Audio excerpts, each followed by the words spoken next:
I think if we're just putting in more AI and we're not actually realizing efficiency with it, we're all just doing the same jobs, but we have this neat AI tool, then we haven't really kind of realized the impact of it. Welcome to another episode of the Ecommerce Toolbox Expert Perspective. Joining us today, we have Feliz Papich, who is the SVP of Digital Technology, Experience, and Insights over at Crocs. Really excited to have you on the show today, Feliz. Yeah, happy to be here. Thanks for having me on. Awesome. Well, very excited. It's a brand I love. My wife sometimes may or may not make fun of me when I wear the shoes to cut the lawn. But with that said, I think everyone owns a pair, and I'm really excited to hear about your story and, more importantly, what you've been able to do at Crocs. So maybe start off by sharing a bit about your career journey, how you ended up at Crocs. Your tenure's been quite long, so you've definitely seen different shifts of the business, but I'm sure they want to hear it from you and not me. So I'd love to have you kick that off. Yeah. I actually started in accounting, so a little bit of a different, I'd say, path to being in the digital space, and kind of just saw the fast-paced, moved environment, the exciting kind of moment it was having, back in the kind of early 2000s, and found an opportunity with Decker's Brands. So jumped in there, kind of built the technology and digital product program there just by leaning into opportunity, seeing what we might be done, kind of really learning through how digital was growing at the time. It was also really interesting to be with a company that started in wholesale and moved into the digital space. So that was a great kind of learning experience. Spent a long time there growing with the brand, with the company, and then took my career onto more of the agency side. So went over to Merkle, had some opportunity there to really kind of develop their content expertise. So got to work with all different types of clients, from banking to HBO to avocados from Mexico. It was kind of all of this different experience that really kind of gave me this opportunity to see different landscapes within the digital environment, learn a little bit more about content, storytelling in the digital landscape. It was really exciting, a lot to learn, and a nice experience to be on the alternative side of the experience. And then came to Crocs to work with an old colleague of mine that I had and build out, again, the digital product and technology space here on the digital side with Crocs. And I've been here for a little over 6 years now, which has been extremely exciting. I've seen all aspects of growth from the brand. Got here in like 2019. So right as kind of the Post Malone collaboration was happening, a lot was shifting with the brand. And I think really what I thought was exciting is there was just kind of this really interesting meld of cultural brand experience, leaning into the icon of their product and being digital first. So it was kind of this really, really nice mix of a company that had culture, it had innovation, it had experimentation. So I really felt like it was the next opportunity for me to kind of lean in and grow my career. And I obviously haven't left, so I've really enjoyed it. So yeah. No, that's awesome. And I'm also very interested, and this might be a bit before that, but also during the pandemic, Crocs was very kind of polarizing in pop culture at a time. And now it's a big business, $4 billion business. From your seat, and obviously being on the leadership teams, like, what kind of changed? How did you guys embrace that shift? Did you manufacture it? Like, curious about how the teams navigated that to basically turning it from something that was a bit polarizing to kind of a staple. Yeah. It was kind of this, I'd say, like, there's an immediate and long-term kind of process behind it. I think we just thought, why not lean in to our polarizing factor? Why not lean into our icon? So taking the classic clog, which everybody associates with Crocs, they call it a Croc. Everybody knows it. Let's lean into the authentic state of that product and really just bring it to life. And so we kind of made that whole brand shift in which we were going to lean into this moment, and celebrate the icon, celebrate our product, really kind of have the consumer really feel that is a moment with the brand that they have. And then the second part of that was really this moment of just connecting with the consumer. So this whole concept of come as you are. So we really leaned into that. We really felt like that was a moment, especially during shifts like the pandemic where we'd really just let the consumer be exactly who they are. We had a brand moment and a deep connection with them, no matter what that moment was or what product that was, and really started to listen, started to engage, and take that into kind of the digital lens. So we really took that a step further and really changed that into, rather than campaigns, we changed that to connecting. We really made it as like an opportunity to really talk to the consumer. Really also changed, instead of trying to drive the consumer into a funnel, we just went where they were. So if they were in Amazon, we went to Amazon. If they were on Instagram at the time, and obviously now in our moment of being really present in TikTok, that's where we were. So we kind of just started to lean into talking to the customer where they are, kind of leaning to that come as you are, that message that we have. And then I think kind of finally it's really moving from one size fits all into that personalized message again, which kind of really translates into that overall vision for the brand and kind of coming back to that icon. So I really think that it's this very personalization just is a natural fit with Crocs. And we kind of really leaned into that and the consumer responded. And I think people really want that moment of just pure natural communication with any brand now. I mean, it sounds like a lot of change to metabolize on the marketing and the digital side. What did you have to do to make that possible? Like, did you have to implement any frameworks that enabled your teams to iterate quickly? Like, how did you make it to really, yeah, to make it kind of personalized at scale while also being rapid? Yeah. Yeah. I think it's, one of my number one jobs I see here at Crocs is to create a foundation that we can pivot immediately. And I think that's important. So I think composable is obviously a very trendy word right now. But what I think about that is, how do you create an environment in which you can be scrappy, you can be agile, you can use the best of breed tools that can quick turn a process for the team quickly. I think the other aspect of that is unified insights. If you don't have kind of that data pool and you don't have the information to react to, and it isn't in one place that's easy to access for the group, again, you create kind of this slow moving process behind the scenes that doesn't allow the team to kind of react immediately to consumer moments. So Crocs has kind of built this brand on reacting to consumer moments, listening to the consumer, pivoting with them. And so my job is to create an environment where we can be scrappy, we can be agile, we can quick turn product, we can quick turn anything that they need to do their job when it comes to like bringing this beautiful brand moment to life. And then also the data is unified, available, and easy to use so that they can kind of also activate against that information. So not only knowing a trend, but also knowing how our consumers are reacting to that trend is really critical, and kind of real time using that. So I think that's the way I think about it is we all want to build these these beautiful technology ecosystems, but I think understanding how quickly you can modify that ecosystem is probably even more critical. So can I stand up a free shoes event like we did for Crocs in the pandemic? Can I do that over the weekend? Yes, right? And that has to be the answer so that we can kind of really realize the opportunity for the brand in the moment versus being like, okay, well, in 6 months, maybe we can do that. And so that's never the answer I want to give. I always want to be available to either have an interim solution and long-term solution, or I have the solution right off the bat. So it's kind of establishing that clear landscape for the teams to build on, right, at the end of the day. Moving fast is good. You can jump on a trend, really take off. And I have an episode where I interviewed an executive from Pop Sockets, and I feel like the businesses could be potentially have some similarities from that respect.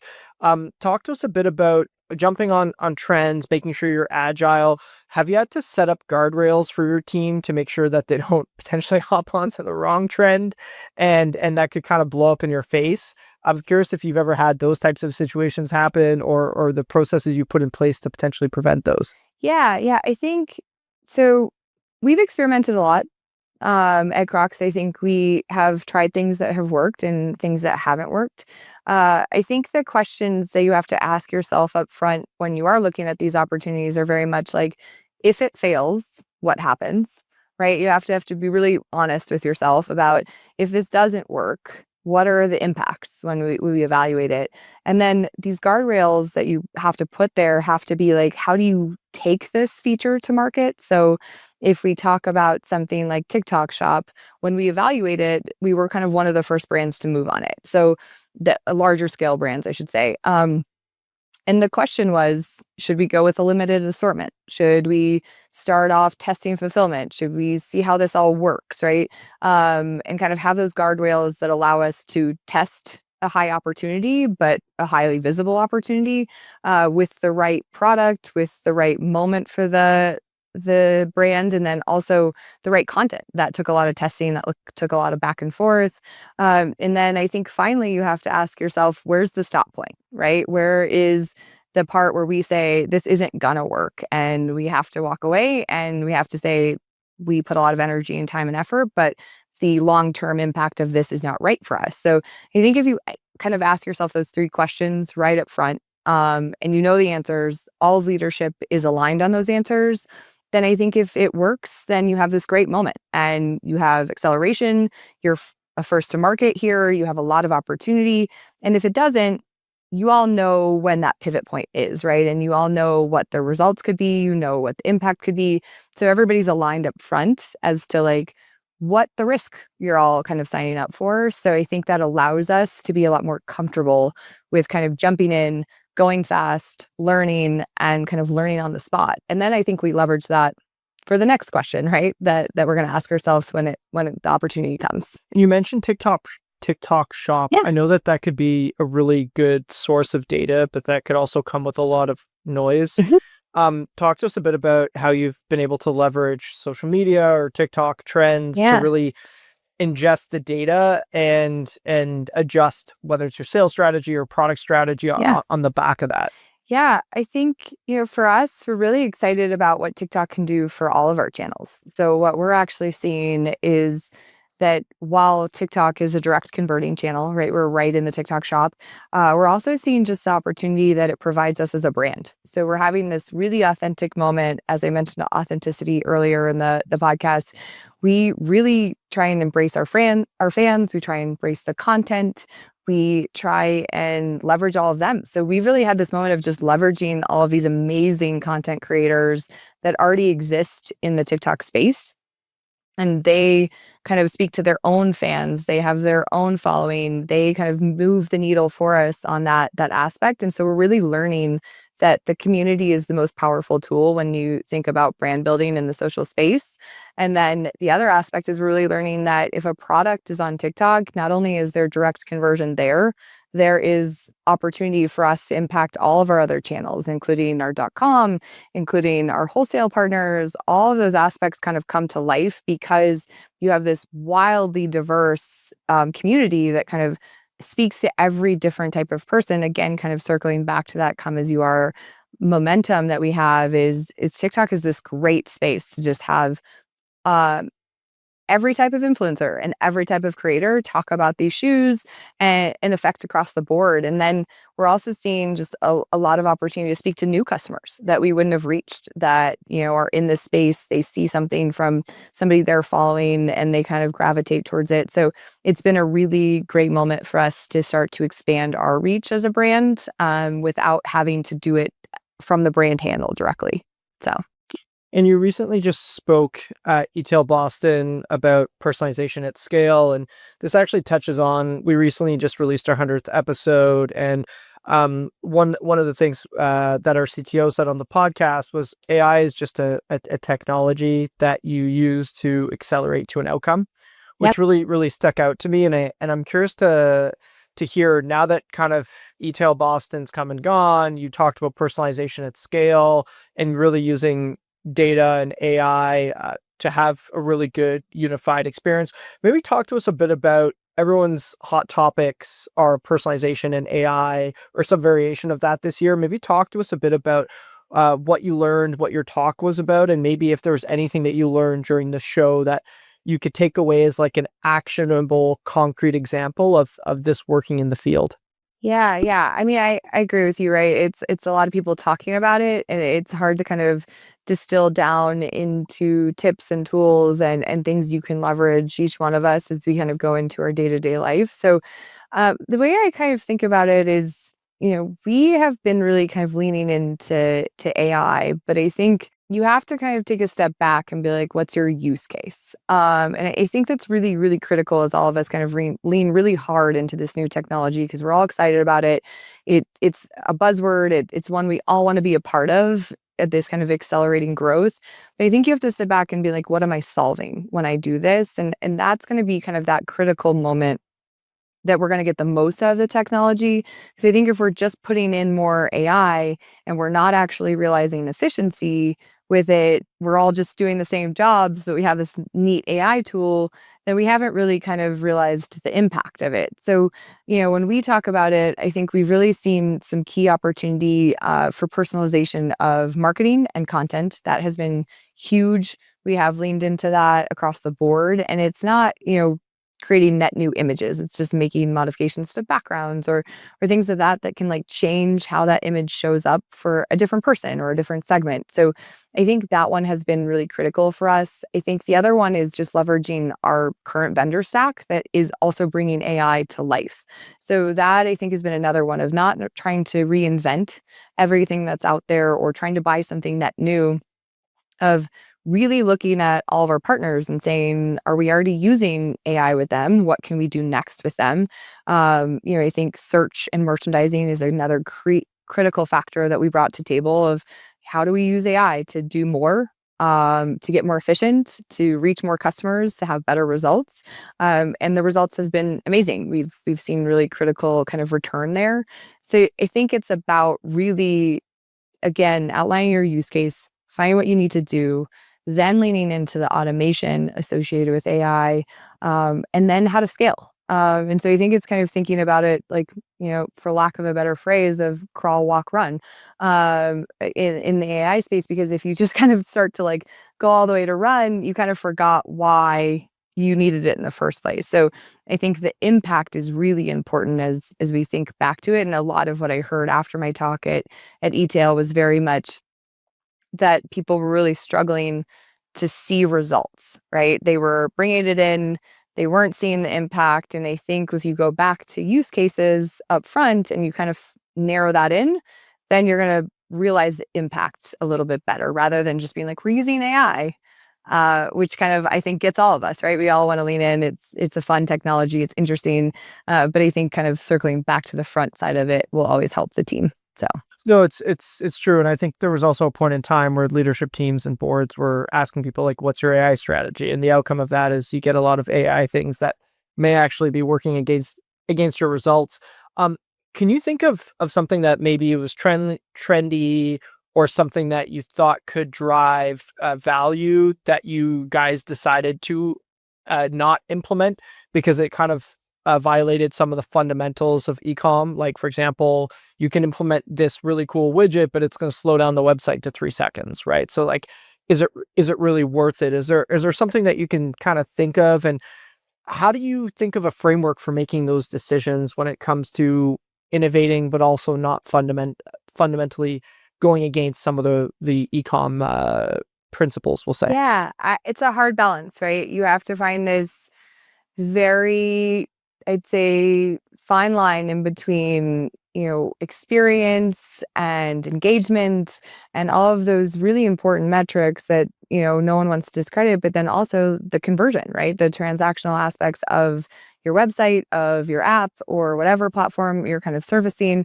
I would say there's not a great example of things we didn't lean into, but I have a great example of something that we did, that we tested, obviously, and, walked away from pretty quickly because we saw that it wasn't driving any impact or results. And so we implemented an AR feature on our app where people could try on their shoes, put gibbets on it. And we thought that would really drive a lot more purchase behavior with our gibbets, because they're such a critical component for us. And we just saw that it was so heavy and so time consuming, and the consumer just didn't even want to engage with it. It wasn't enough of a quick impact for them to realize the value. It was way too much time we were asking from the consumer to engage with this product, and it wasn't driving any incremental purchases. It wasn't even driving incremental engagement or downloads to the app. So we, really we'd put a lot of time and energy into this one, unfortunately, but we were, I think, quick enough in measurement to realize this isn't the right direction for us. It isn't achieving our goals. And so we're going to take this down and we're going to work on the next feature and next phase of how we might drive gibbets, we might drive engagement, in a different way that I think is a bit more of that.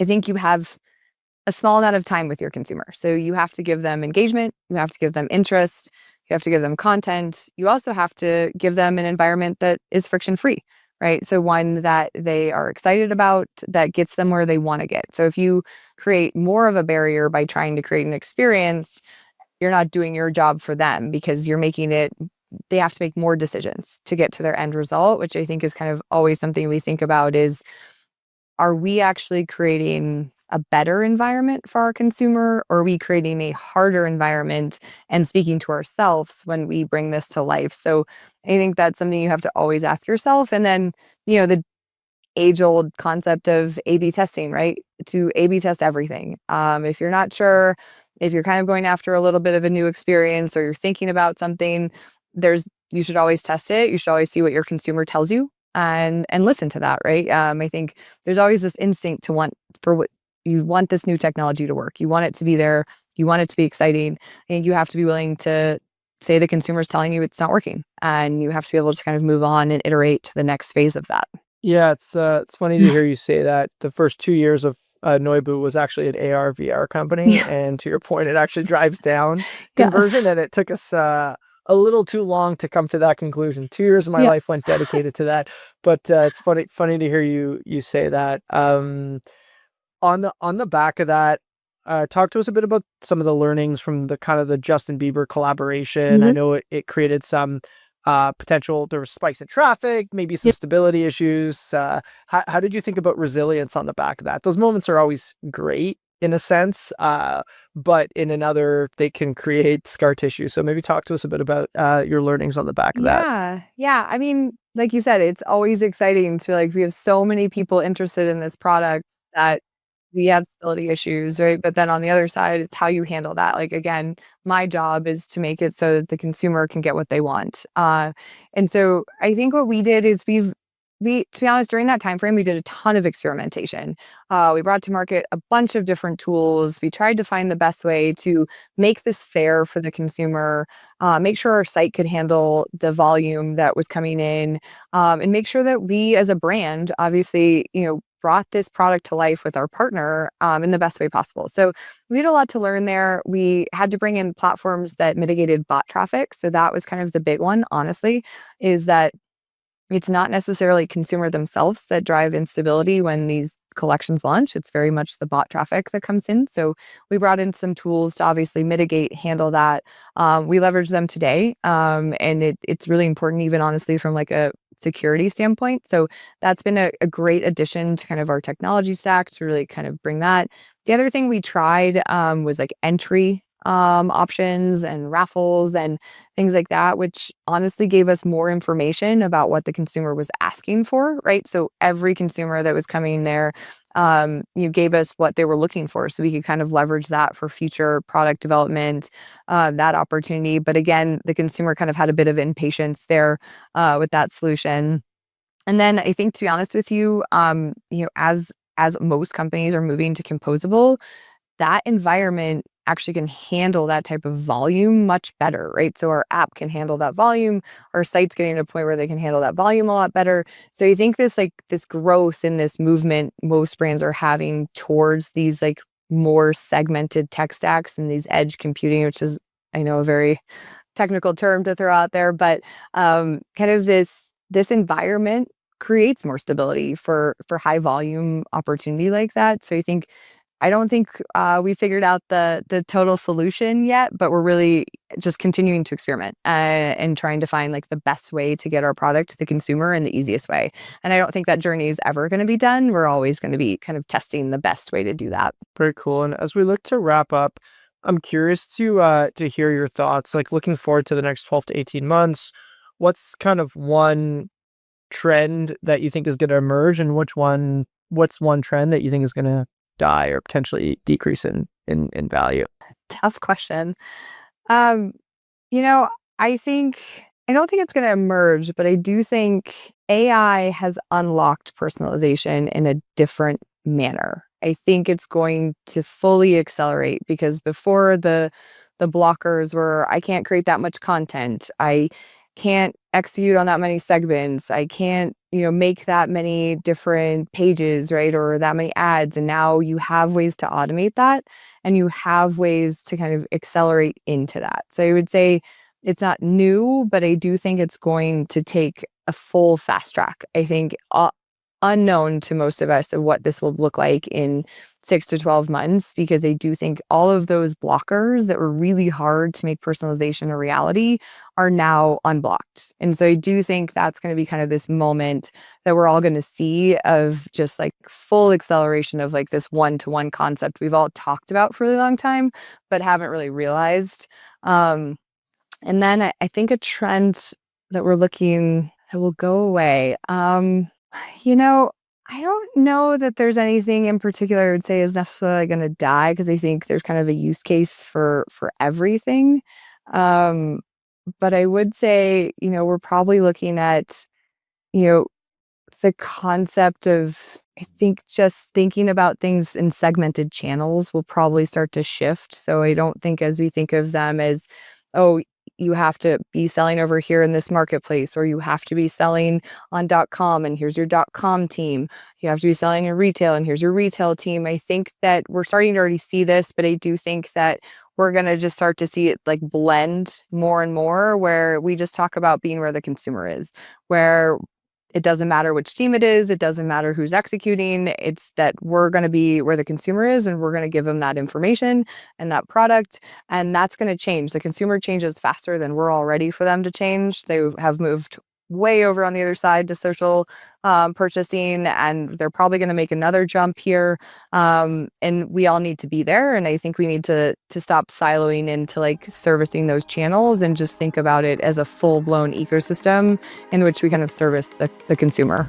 So very cool. Well, thanks so much for your time. This was a phenomenal episode. Really, really appreciate you taking the time to hop on. Yeah, thank you so much. Appreciate it. The E-Commerce Toolbox Expert Perspectives is brought to you by Noibu. To find out more about Noibu and how we can help you debug your e-commerce site and rocket your revenue, visit www.noibu.com. That's Noibu.com. And then make sure to search for the E-Commerce Toolbox Expert Perspectives on Apple Podcasts, Spotify, or anywhere else podcasts are found, and click subscribe so you don't miss out on any future episodes. On behalf of the team here at Noibu, thanks for listening.